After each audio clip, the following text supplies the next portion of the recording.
right now we got everything in 2023 NBA season is proven so far by my boy Switch Out, man. Shout out to my boy. I know it kind of look different. I gotta bear with me because I was in Memphis this past weekend, and I ended up leaving my tripod. So somebody got a free ass tripod or made people that was done, you know what I'm saying, whatever they do with it, you know what I'm saying. So I'm gonna have to buy another one this upcoming week, you know what I'm saying. And you know, Christmas shopping and all the other bullshit shit. I just let me know if this shit bother y'all, this shit cool for right now. Y'all give me some, you know, a little bit of insight on that. But the NBA season though, it's really been fulfilling my hopes. Like, you know, everybody's pretty much healthy besides Kawhi. You know, Kawhi, you know, he's still trying to fight through the injuries, but also be smart. So y'all know how that shit is. He finna be sitting out and shit like that. But besides that, bro, the NBA season been lit and LaMelo been hurt, but you know that's just minor shit. But for the most part, it's been a good NBA season. You feel me? And Switch Out, man, he always got the cold ass videos, man. I fuck with him 100%. You know, I might not get a whole bunch of views on it. It's just the fact that I just want y'all to kind of know what my interests are, and you know what I'm saying. And hopefully that'll create some ideas. But we're gonna go straight into it. And if y'all like the video, man, y'all like the video, comment, subscribe.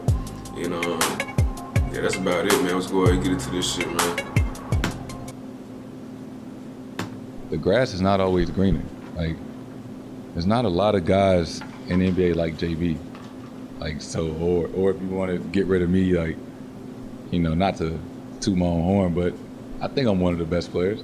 So I couldn't imagine why you wouldn't want to have two of the best players that are under 25, you know, on your team. And yeah, there are certain rough patches throughout the season, but we've won way more games together than we've lost. Exactly. Jason Tatum to Joel Embiid, you better win MVP this year because I'm going to get in that shit. Ooh. I'm saying, I fuck with Jason Tatum. Like, you know, everybody know Kyrie my favorite player. I'm recording but as far this as young niggas though, December 1st, 2022. Jason Tatum. The Boston Celtics, going back pretty to the much top it, of man. this year, Both of them niggas killers. 77% of and their I fuck with games. Jason Tatum so That's heavy because he like a Kobe. And then John Moran is like a Derrick Rose and Allen Iverson. Plus 749. That's a double-digit win a night.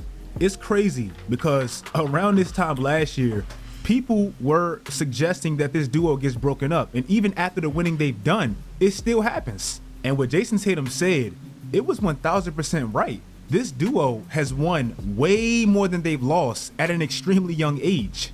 Before Tatum even turned 25, this duo has been to a finals and 3 conference finals. Besides the team that won 2 championships and went to 3, you know what team has the most playoff wins since Jason Tatum entered the league? It's the Boston Celtics. So breaking up this duo never made sense. Exactly. Now you look at this mature Celtics team in 2022, a team that's had hurdles, yet they still haven't missed a beat. They lost Ime Udoka in dramatic ass fashion. They lost Danilo Gallinari before the season even started. They have still yet to play with their defensive anchor, yet this team is still 18-4. This season, the Celtics are on pace to have the best offense in NBA history. Damn. Obviously, a lot of that is the big leap of Jason Tatum and Jaylen Brown. Yep. But also the perfect surrounding cast that fits like a glove. Malcolm Brogdon joined this team and embraced the role off the bench. And right now he's shooting 50% from deep on 4 attempts. 50%. This team has nearly 5 players. That ugly ass jumper. I don't know how he get it done, but he get it done. And they're all shooting 44% or better from deep. That's insane. As a team, they lead the league. We got Boston versus the Nets at 5, so you don't watch that bitch. You know the last team that did that? It was the 73-9 Golden State Warriors. But one thing that Warriors team kind of always struggled with that this Celtics team doesn't, they don't even really turn the ball over. They're 24th in turnovers a game. This is how efficient my MVP so far, Jason Tatum, has been playing this year. Out of all 10 players that lead the league in usage percentage, he's the only one not averaging 3 turnovers a night. With the shooters this team is surrounded with, allowing Marcus Smart to damn near average 8 dimes a night. And the fact that they're getting one of the best defensive players back, Robert Williams. Look at the impact he's made. That nigga I don't know always why hurt. anybody would ever want to break this duo up for anything. Like, they win. It's proven. The Rudy Gobert experiment, thus far, it's been extremely weird. And with Cat being injured now, it's going to be interesting to see where it goes from here. The crazy thing about this trade, it's not even Rudy's fault per se.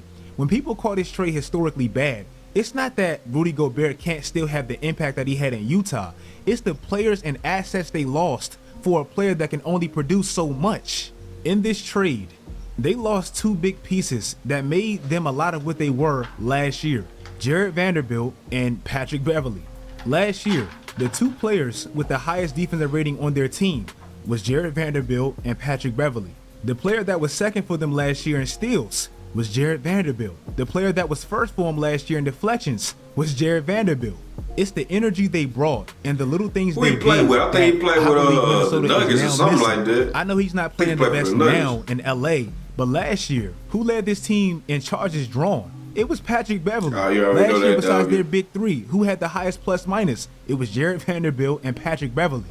I know that was a lot of talk about Jared Vanderbilt and Patrick Beverley, but now without them, they're relying heavily defensively on D'Lo, who's unattentive and very slow-footed, Anthony Edwards, who has the potential and the athleticism to be great defensively, but he's unfocused at times and he's pretty inconsistent, and Cat, who's still getting used to playing with the big like Rudy Gobert. If you look at their top 5 net positive lineups last year, 4 of the 5 included Jared Vanderbilt, and that was the energy and passion he brought to that team. Now, you scratch all of that. Imagine what would happen if every person in the United Why States mustaches look like suddenly this? visited your website. Would it crash? For Rudy Gobert, and it's only so much he can do. And this is why this Minnesota Rudy Gobert experiment is so weird to me. When Rudy Gobert is on the court, they're great defensively, yet they struggle offensively. I'm not saying this Spacing. experiment is all-time bad yet, because last year they were 500 after beginning. 22 games. This year they're 500 after 22 games. But now with Cat being gone for who knows how long, and what we seen when this group was together, I'm not gonna lie, I'm not too optimistic about it. The Tyrese Halliburton Hey, that Sabonis guy- that trade guy nice, is man. actually becoming a win-win for both teams. I get it. With trades nowadays, we always want to find the team that got fleeced or finessed and laugh at the loser, but so far, I don't really feel like it's been that.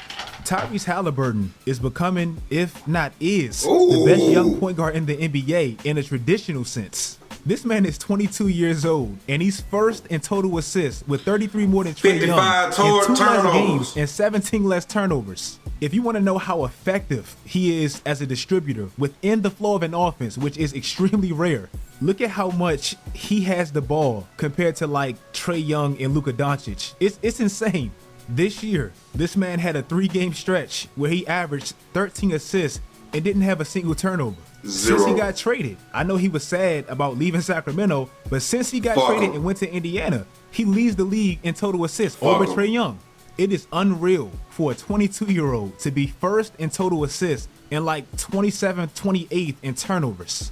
Also, a positive That's with some this Chris Paul Pacers shit trade. right there, buddy. I remember last year this article about how Miles Turner was kind of being hindered playing with Sabonis. Sabonis really couldn't shoot, meaning Miles had to take 4 threes a night, which has went down since that trade. And now since getting Tyrese Halliburton, in less minutes, Miles' numbers has went up all across the board. Also, on the other side for Sacramento, with the quick evolution of Tyrese last year, it was probably hurting De'Aaron's ability to truly maximize his skill set, and Sacramento needed him to because he was on a big contract. You could see in their last 24 games together, Tyrese was quickly becoming their best decision maker and probably their best player overall, and De'Aaron was struggling because of it. But now, without Tyrese, look at De'Aaron since. The Kings Going added crazy. Kevin Herter, who's shooting 45% from deep, I and don't he know why fits the a lot Hawks let better him with go. De'Aaron Fox. They stole Malik Monk from LA and paired those old Kentucky teammates back together. And right now, They need to they be have starting. the 3rd most efficient offense, only behind Phoenix and Boston. So right now with the Pacers, you have Tyrese, Benedict Mathurin, Buddy Hield, and Miles Turner, and they're 4th in the East. but that And nigga Sacramento, called them, they number even 0 become, like, from, the the surprise Pacers. team in the NBA. And give Yeah, Mike Brown his he credit. nice. He's changed the culture. But They he even ain't the have this rookie of the new year, thing though. when they My win. nigga Paolo, Everything man, to that me nigga a seems like a different breed. win-win, and I'm happy for both sides. In my bold predictions video 2 months ago, I picked the Lakers to win 50 games, and yeah, early in the season, my ass got laughed at.